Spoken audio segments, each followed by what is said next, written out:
So are you ready to take a peek into the future with me? Because today we're going to be diving into AI predictions all the way to 2030. Oh, wow. Yeah, we've got this tech YouTuber who's claiming he's got all this insider knowledge. Oh, wow. Okay. And then we've got this super interesting discussion between this journalist and an economist. And get this, they're talking about AI's impact on freedom and power. Oh, wow. That's a big one. I know, right? Yeah. It's from GPT-5's release date. Oh, yeah. When is that coming out? Well, we're going to get into it. Okay. To robots in our homes and, stuff like that. Really? Robots in our homes. Yeah, this deep dive has it all. And Mm. I think you might be pretty surprised by what these guys have to say. So I'm ready. buckle up. It is pretty fascinating how all this cutting edge tech stuff is getting so mixed up with these big societal issues. Right. It's not just about the algorithms anymore. It's about who's controlling them and how that's going to totally reshape our lives. Yeah, totally. And our first source, this YouTuber dude, he's predicting something he calls a trough of disillusionment with AI in 2025. A trough of disillusionment. Mm. That sounds kind of ominous. It does, right. Yeah. Can you, break that down for us? Yeah, so he's basically saying that the cost of making big AI breakthroughs is getting ridiculously expensive. Oh, wow. So even though we might see new models like GPT-5 being released more often, the actual progress might feel kind of underwhelming. Oh, so it's not that AI development is slowing down. It's just that every little step forward is costing a fortune. Exactly. It's we're hitting this point of diminishing returns. Yeah. We might be pushing the limits of what's technically possible, but the real world applications might not feel as revolutionary as we hope. We're all hyped up, but then it's meh. Yeah. Okay, so how do large language models actually work?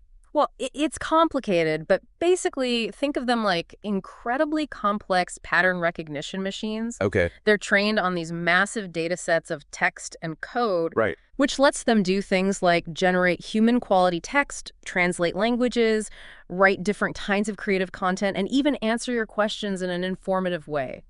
Wow. Even if the questions are open-ended, challenging, or strange. So you're saying they can hold a conversation? Kind of, yeah. Yeah. But training these models requires a ton of computational power and resources. Oh, right. So even though we might have these super powerful AIs, actually using them to solve real-world problems could be a letdown. Yeah, exactly. And this isn't something that's unique to just AI. Right. Think about any technology that seemed totally revolutionary at first. Right. Remember when the first iPhone came out? Oh, yeah. It felt like we were holding the future in our hands, right? Totally. But now new smartphone releases feel kind of incremental, even though the tech behind them is always getting better. Yeah, that's true. I remember waiting in line for hours to get the first iPhone. Oh, yeah, me too. Now I hardly even notice the difference between models. So are you saying this trough of disillusionment is just a natural part of how we adopt new technology?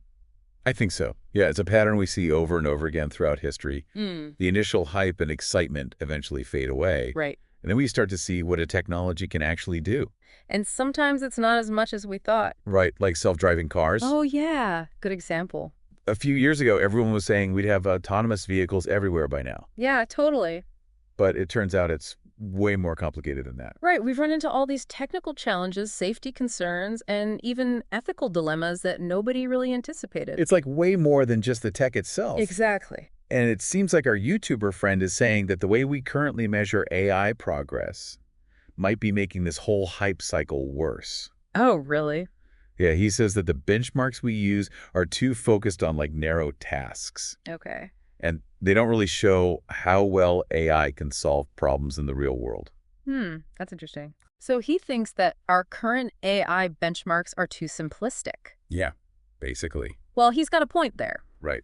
Most AI benchmarks are designed to measure how well an AI can do on very specific tasks. Like winning at chess or something. Yeah, like playing a game or translating text, but they don't really tell us how well an AI can handle the complexity of the real world.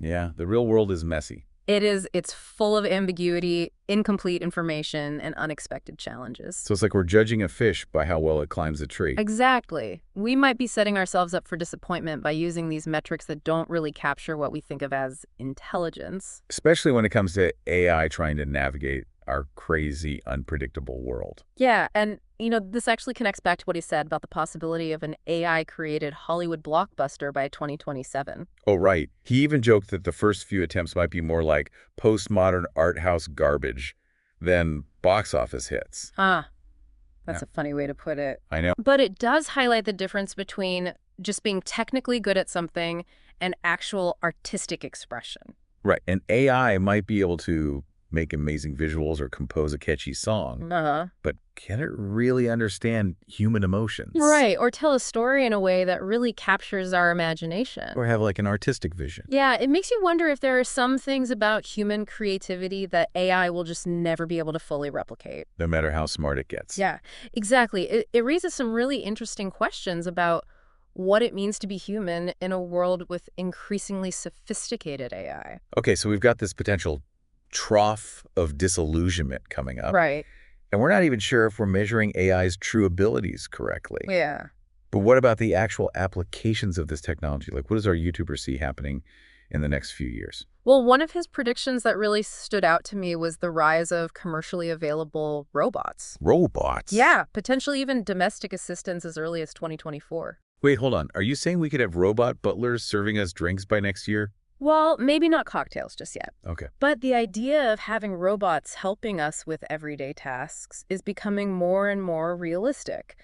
Think about all the progress we've seen in robotics lately. Like what? We have robots performing surgery, Wow. exploring other planets, and even composing music. No way. So it's not that crazy to imagine them doing things like laundry or grocery shopping. Okay, true, but wouldn't that mean a lot of people would lose their jobs? That's a valid concern for sure, and it's something we need to figure out as a society. Right. But the YouTuber also mentioned a potential new renaissance by 2029. A new renaissance? What does that even mean? He thinks that AI, nuclear fusion, and quantum computing could all come together to solve some of humanity's biggest problems. Oh, wow. And that could lead to a period of, crazy innovation and prosperity. Okay, so like a golden age. Yeah, something like that. But is that realistic? It's definitely optimistic, Yeah. but it does show that AI has the potential to do a lot of good in the world. If we use it wisely. Exactly. I'm intrigued, but I'm also a little skeptical. I get it. We've heard these utopian predictions before. They don't always pan out. That's true. And a little skepticism is good. Yeah. It helps us think critically about these predictions and make sure we're asking the right questions. So it's not all sunshine and roses. Well, the YouTuber also predicts a new Cold War. Maybe even worse with China. A new Cold War. Yeah, fueled by competition over AI and resources. Oh, wow. He thinks it could peak around 2028, and he even claims that China's population might be shrinking faster than they're letting on. Really? Yeah, which could put pressure on them to act sooner rather than later. That's a little scary. It is. It's a pretty serious prediction. Yeah, it sounds like we're heading into a future that's full of both amazing opportunities and terrifying risks. Yeah, that's a good way to put it. And this is where I think the insights from our other source, the discussion between the journalist and economist Grace Blakely, become really important. Oh, yes, Grace Blakely. Yeah, she has a very different perspective on what's happening in the world and what impact AI might have. I'm curious to hear what she has to say. Me too. But we'll save that for part 2 of our deep dive. Okay, sounds good. Yeah, so Blakely, she really digs into this critique of the current economic system, especially what she calls neoliberalism. Okay, but remind me what neoliberalism even means. Yeah. It's one of those words that gets thrown around all the time. Right. But I'm not sure everyone really gets it. Yeah, good point. Basically, it's all about free markets, deregulation, privatization, and limited government intervention in the economy. It's been the main economic ideology for decades. So what's Blakely's problem with it? Isn't that supposed to create more opportunities and make everyone richer? Well, she argues that while neoliberalism says it's all about individual freedom, in reality, it often creates a kind of planned economy that's disguised as free choice. Wait a minute. How can a system that's all about free markets also be a planned economy? That's exactly her point. Okay. She says that corporations, they have so much money and influence. Right. They basically end up shaping our choices and limiting our freedom in all these subtle ways. They control what products we can buy, how they're advertised, even the information we see. So it's like our desires are being manufactured? Kind of, yeah. And our choices are already made for us, even if we think we're being independent. Exactly. Like those supermarkets with a million different brands, but they're all owned by 3 giant companies. Exactly. And Blakely says that this concentration of power in the hands of corporations becomes even more of a problem when you bring AI into the picture. Oh, how so? Well, she's worried that AI could be used to control and manipulate people even more, taking away even more of our freedom. You're saying AI could become like a tool for oppression. It's definitely a risk we have to think about. Yeah. If AI is only developed for profit and controlled by a small group of people, it could lead to a future where our choices are made by algorithms, our access to resources is decided by automated systems, and our lives are constantly being watched and analyzed. That sounds creepy. It is. Like some kind of dystopian sci-fi movie. Right. But can we do anything to stop that from happening? Blakely thinks the key is to take back control over the things that shape our lives. Okay. She points to the Lucas Plan as an example. Oh, yeah, the Lucas Plan. Yeah. We talk about that in another deep dive, remember? Yeah, about worker cooperatives. It was so cool how those workers at Lucas Aerospace came up with this plan to, like, change their company from the inside out. They didn't just sit around and accept things. Right. They took action and used their knowledge to create something better. Exactly. And Blakely says we need that same kind of energy when it comes to AI. Okay, so we need to be more proactive. Yeah. She wants a more democratic approach to AI development. Yeah. Where everyone benefits and everyone has a say in how it's used. That sounds great in theory, but how do we actually make that happen? I mean, AI is developing so fast. Right. And it's mostly being driven by these huge corporations with tons of money. It's a tough challenge, but Blakely thinks the first step is to change our mindset. Okay. We need to realize that the future isn't set in stone.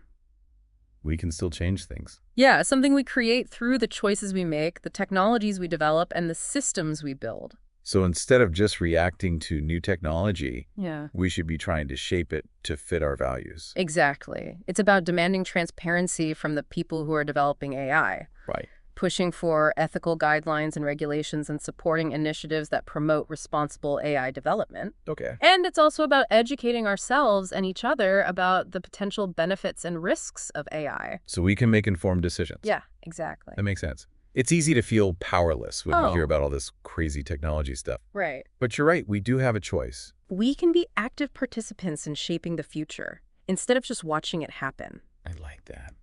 And remember, this isn't just about some far-off future. Right. The decisions we make today are going to directly affect the world we live in tomorrow. It's about making sure that AI is used to help people not exploit them. Exactly. Wow, this deep dive is really making me think. I know, right? I'm excited about the possibilities, but also a little nervous. I get it. It's a lot to take in. But it's good to know that we're not just pawns in some game. Right. We have a voice, and we can make a difference. Absolutely. Now, before we wrap up, I want to go back to something the YouTuber said about money. Oh, yeah. What was that? He called it a barometer of a society's virtue. That's interesting. What do you think he meant by that? Well, it sounds like he's saying that how a society handles its money, how it's made, how it's shared, and how it's used tells us a lot about its values. So if we see a lot of inequality and greed and a system that puts profit before people, Yeah. that means society is messed up. That seems to be what he's getting at. Okay. He's suggesting that a truly good society would have a fairer distribution of wealth, Right? where everyone has the resources they need to live a good life. And money wouldn't be the most important thing. Right. It would just be a tool to help create a more just and sustainable world. That's a cool way to look at it. It is. And it connects back to what Blakely was saying about neoliberalism, Right. which often says that economic growth is always good. Even if it hurts people or the environment, Exactly. she thinks we need to rethink what we mean by progress. It's not just about getting richer. It's about creating a world where everyone has the chance to live a good life. I love that. Yeah. But how does this all relate to the future of AI? Yeah. Will AI make these problems worse, or could it actually help us fix things? That's the big question, isn't it? And I think the answer depends on the choices we make right now. Yep. If we let AI development be driven by profit and controlled by just a few people, then it could definitely lead to more inequality, less privacy, and a weaker democracy. But if we make sure AI is developed with the right values, if we prioritize things like human well-being, environmental sustainability, and social justice, Yeah. then maybe AI can help create a better world for everyone. Exactly. It all comes down to the choices we make. This deep dive has been amazing. Hasn't it? I started out feeling kind of overwhelmed by all the predictions. Yeah. But now I'm feeling more hopeful and like I can actually do something. That's great. It's clear that we've got a lot of work to do. Yeah. But we also have the power to shape the future of AI so it benefits everyone. Absolutely. But before we get too carried away with all these big ideas about the future, Right. let's talk about something a little more down to earth, the future of work. Ah, yes, the robots are coming for our jobs. Exactly. Yeah. Our YouTuber friend says there's going to be a ton of robots available soon. Yeah, like by 2024. Maybe even robots to help us around the house. Robot butlers. And Blakely talks about a future where work as we know it might not even exist anymore. Wow. So what does all this mean for us regular people trying to figure out what's going on? Yeah, it does make you think, like, are we about to see a huge change in how our whole society works? I mean, I can kind of see how automation could free us from doing all these boring jobs. Uh-huh. But the thought of millions of people losing their jobs is kind of scary. It's totally normal to feel like both excited and worried about the future of work. Right. I mean, nobody knows for sure how things are going to play out. True. But what we can do is look back at what's happened before and get ready for the challenges that might be coming our way. Okay, so what can we learn from past technological revolutions? Like, haven't people always been scared of machines taking their jobs? Oh, absolutely. Oh. Think about the Industrial Revolution, when they introduced power looms and steam engines. Right. Tons of weavers and artisans lost their jobs. Wow. But it also created whole new industries and jobs that nobody could have predicted. So things worked out okay in the end. I think the key is being able to adapt. Adapt. The people who learned new skills and embraced the changes did well, Right. while the ones who stuck to the old ways had a harder time. So you're saying we shouldn't be afraid of losing our jobs, but instead we should focus on getting ready for the jobs of the future. Exactly. Even if we don't know exactly what those jobs will be. But how can we prepare for jobs that don't even exist yet? Well, think about the skills that are going to be super valuable in an AI-driven world. Okay. Things like critical thinking, creativity, problem solving, emotional intelligence, and being able to work well with others. So like human skills. Yeah, basically those are the things that machines can't easily copy. So we need to be more human. In a way, yes, it's not about competing with machines. Right. It's about finding ways to work together with them and use their strengths to help us do even better. Like a partnership. Exactly. And this goes back to what Blakely was saying about needing a more democratic way of shaping the future of work. She thinks that instead of just accepting that some people will lose their jobs, we should be actively looking for different economic models. Different economic models. Yeah, ones that put people first and create chances for meaningful work even if traditional jobs start disappearing. Do you have any examples? Well, one idea that's becoming popular is a universal basic income, Oh, yeah, I've heard of that. where everybody gets a guaranteed income no matter if they have a job or not. So like a safety net. Exactly. It could help people who lose their jobs because of automation. And they wouldn't have to worry so much about money. Right. They'd be free to follow their passions, start businesses, or do community work without being afraid of going broke. That sounds amazing, but wouldn't it be super expensive? Yeah, that's one of the big questions about UBI. Right. Some people say we could pay for it with higher taxes on the wealthy. Okay. Others think we should tax the robots themselves. Tax the robots. Yeah. Or the companies that are making money from automation. It sounds complicated. It is. There aren't any easy answers. But at least we're starting to have these conversations. Yeah, exactly. We need to be prepared for what's coming. Because it's coming, whether we like it or not. And it's not just about the economics of it all. Right. It's about people. Work is a big part of our lives. It gives us a sense of purpose and identity. And it connects us to other people. Exactly. So as we go through this technological revolution, we need to make sure everyone still has the chance to contribute to society. Even if it doesn't look like a traditional job. Right. It's not just about being employed. It's about finding meaning in what we do. No matter how the world of work changes. Exactly. And it's about realizing that true progress isn't just about money or technology. Right. It's about creating a world where everyone can thrive and live up to their full potential. I love that this deep dive has been such a journey. Me too. We started off exploring all these crazy predictions about AI. Yeah. Then we had to think about some really tough ethical questions. Right.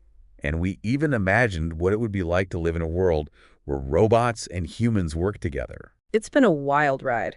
But I think the biggest thing I've learned is that the future isn't something that just happens to us. Right. We're creating it every day with the choices we make.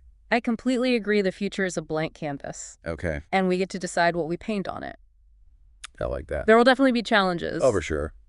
But if we embrace innovation work together and remember what it means to be human, I think we can create a future where AI helps us live better, more meaningful, and more equitable lives. That's a future I want to be a part of. Me too. I'm feeling inspired to go out there and do something to make that happen.